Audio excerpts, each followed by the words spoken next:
can't leave your pets in the car during these dog days of summer. Thank you so much, Jeff. You know, with the record temperatures and high school sports starting, coaches and players have to make some obvious adjustments just to survive. Our Julie Bueller live tonight in Palm Desert to show us how they're trying to prevent heat-related illness with student athletes. Julie. That's right. I'm here at Xavier Prep football practice where coaches and administrators work together to make sure that these athletes can be at their best even when the temperatures are at their hottest. While the heat of summer is hard for us to take, imagine wearing some 20 pounds of equipment or running 4 to 5 miles at these temperatures.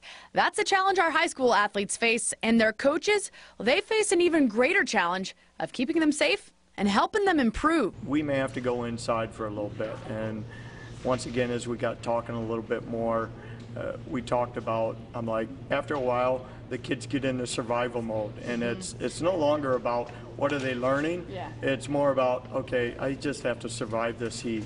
Between 1997 and 2006, the number of heat-related illnesses suffered by athletes increased 133%, and it sparked a national campaign for awareness and prevention that coaches and administrators have been heeding for the past decade.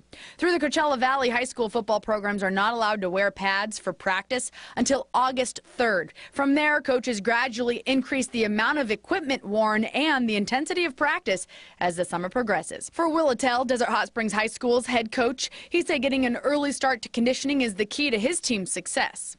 It started back in June. We've been practicing all summer, working on getting acclimated to this and doing the things we know with the heat that we're going to come into in August. We've had schools that have changed games because of the heat index and all that. So for us, it's a home field advantage. And it's not just football teams that need to be careful. Xavier Prep's water polo and Shadow Hills cross country, they're just a couple of examples of the teams that train in the mornings.